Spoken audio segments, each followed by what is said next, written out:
جب ہم مسواک کی سنتیں کر رہے تھے تو مسواک بہت سے اوکیزنس پہ کیا جاتا ہے، ان میں سے ایک اوکیزن جو اس میں مسواک کیا جاتا ہے وہ قرآن پاک کی تلاوت کرنے سے پہلے۔ کبھی غور کریں تو 2-3 مواقع ایسے ہیں جہاں پہ مسواک بڑا آڈ لگتا ہے، جیسے نماز سے پہلے، قرآن پاک سے پہلے۔ لیکن اگر غور کیا جائے تو مسواک کا عمل کیا کرتا ہے ان ایسنس، کس چیز کو، جب ہم مسواک کرتے ہیں اس وقت کیا ہوتا ہے؟ منہ کی صفائی ہوتی ہے، اور منہ کس چیز میں استعمال ہوتا ہے؟ بات چیت میں استعمال ہوتا ہے۔ ہم کسی سے ملنے سے پہلے منہ کو صاف کرتے ہیں تاکہ ہماری بیتھ جو ہے وہ ریفریش ہو جائے اور ہمارے منہ سے جو ہے وہ بو نہ آئے۔ اب اللہ کی شان کہ اللہ سبحانہ تعالیٰ نماز سے پہلے بھی اور قرآن پاک کی تلاوت سے پہلے بھی مسواک نبی پاک صلی اللہ علیہ وسلم کی مسنون عمل ہے۔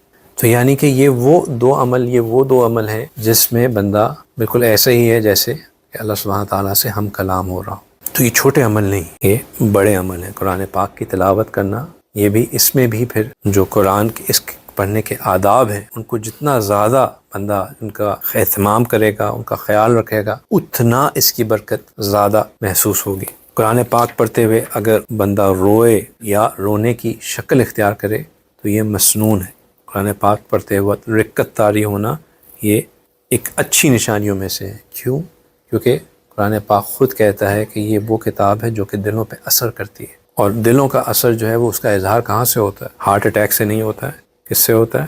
آنکھوں سے ہوتا ہے۔ موطا امام مالک جو حدیث کی ساستہ میں ایک کتاب ہے، اس میں ایک حدیث مبارکہ آتی ہے کہ سفید کپڑوں میں قاری کا قرآن پڑھنا زیادہ محبوب عمل ہے۔ پھر تلاوت اتنی اونچی آواز سے کرنا کہ اس کے ارد گرد پڑھنے والے، نماز پڑھنے والوں کی نماز میں خلل پیدا ہو، یہ خلاف سنت ہے۔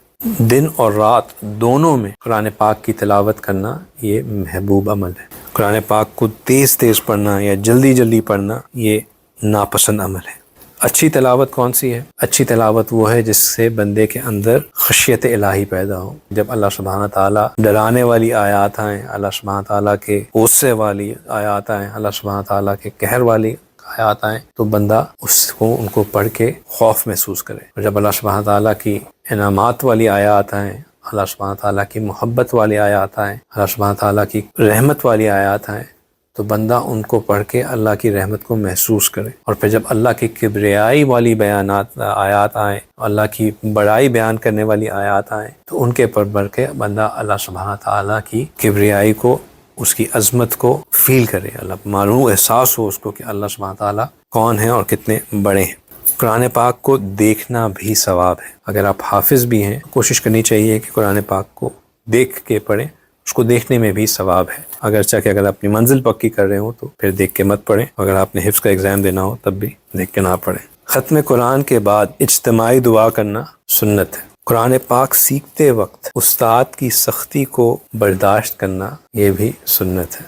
لہٰذا جو قرآن پاک سیکھ رہے ہوں انہیں استاد سے بدظن نہ ہوں کہ یہ بہت سخت ہیں، اور جو استاد ہیں ان کو بھی قرآن پاک سکھاتے وقت نرمی کرنا یہ بھی سنت ہے۔ تو دونوں کی طرف ایکولی خیال رکھنا چاہیے۔